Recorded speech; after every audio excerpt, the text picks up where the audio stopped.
ऋतुजाज kitchen मध्ये तुम्हा सर्वांचे पुन्हा एकदा स्वागत। आज आपण दिवाळी स्पेशल बेसनचे लाडू कसे बनवायचे ते पाहणार आहोत। बेसनचे लाडू बनवताना तुम्ही पीठ कोणतं वापरावं, तर सगळ्यात पहिल्यांदा आपल्याला हरभऱ्याची डाळ दळून आणायची आहे।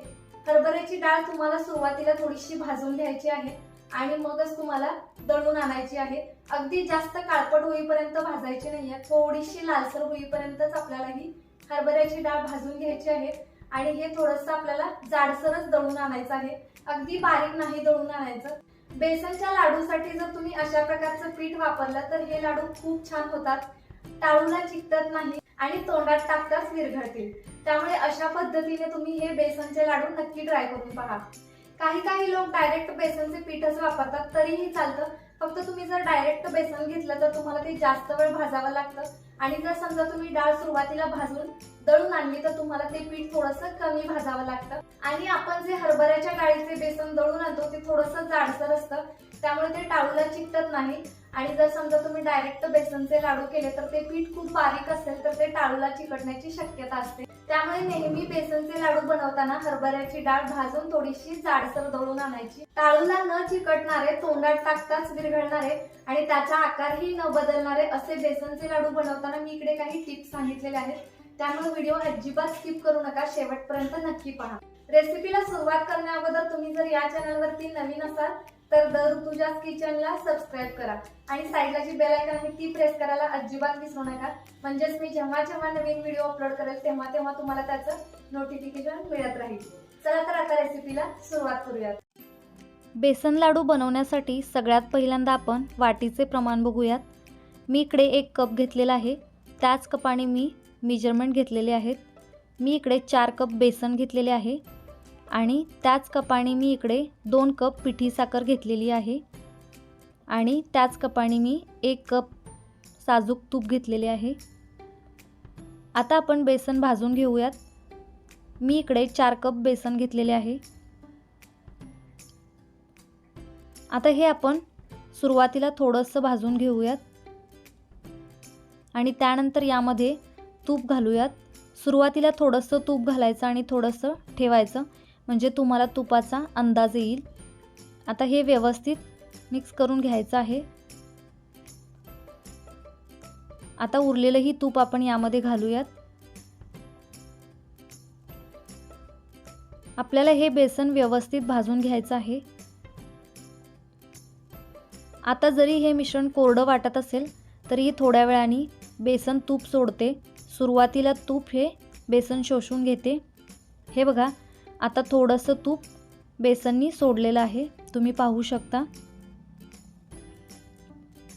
हे बघा, अशा प्रकारे बेसननी पूर्णपणे आता तूप सोडलेलं आहे। आपल्याला हे एकसारखं हलवत राहायचं आहे आणि गॅस हा मंद आचेवरतीच ठेवायचा आहे। बेसन चांगलं भाजून घ्यायचं आहे।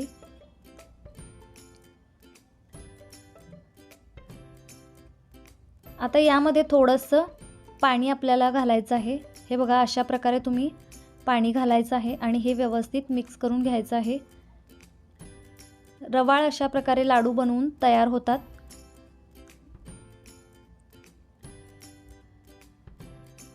व्यवस्थित आपल्याला हे मिक्स करून घ्यायचं आहे। इतकाच कलर आपल्याला येऊ द्यायचा आहे, जास्त कलर आला तर बेसनचे लाडू काळपट दिसतात। तुम्ही पाहू शकता, अशा प्रकारचा कलर आपल्याला येऊ द्यायचा आहे।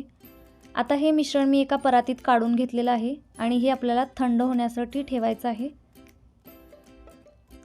हे बघा, मिश्रण थोडंसं थंड झालं की थोडंसं घट्टसर बनते। मिश्रण हे पूर्णपणे थंड झाल्यानंतरच आपल्याला यामध्ये पिठी साखर ॲड करायची आहे, ही टीप लक्षात ठेवा। जर मिश्रण गरम असताना तुम्ही यामध्ये पिठी साखर ॲड केली तर आपलं बेसनचं पीठ हे पूर्णपणे पातळ होण्याची शक्यता असते। त्यामुळे आपल्याला थंड झाल्यानंतरच यामध्ये पिठी साखर ॲड करायची आहे।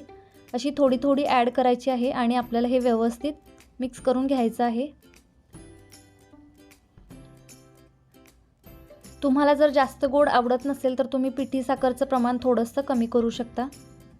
आता हे आपल्याला व्यवस्थित याच्या गाठी मोडून घ्यायच्या आहेत।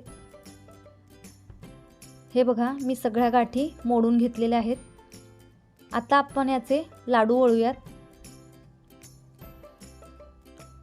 मी एका चमच्याने घेते कारण लाडू हे सगळे सेम आकाराचे बनतील। यानंतर यावरती आपण थोडासा पिस्ता लावूयात।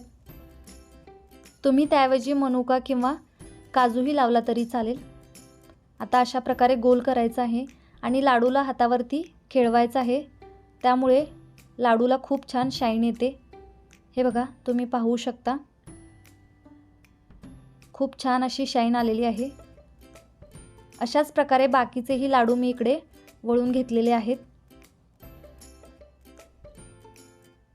तुम्ही पाहू शकता किती छान लाडू बनलेला आहे। आणि लाडू हे पूर्णपणे थंड झाल्यानंतरच आपल्याला डब्यामध्ये ठेवायचे आहेत। जर तुम्ही गरम गरम भरले तर त्याचा आकार बदलण्याची शक्यता असते। ही पण टीप लक्षात ठेवा, पूर्णपणे लाडू थंड झाल्यानंतरच तुम्ही डब्यामध्ये ठेवा। तोंडात टाकताच विरघळणारे, टाळूला न चिकटणारे असे आपले परफेक्ट बेसनाचे लाडू बनवून तयार झालेले आहेत। मी इकडे सांगितलेल्या पद्धतीने तुम्ही प्रमाण घ्या, तुमचे बेसनचे लाडू कधीच बिघडणार नाहीत, खूप टेस्टी होतात। त्यामुळे नक्की या पद्धतीने बनवून पहा। तुम्ही पाहू शकता किती सुंदर लाडू बनवून तयार झालेला आहे।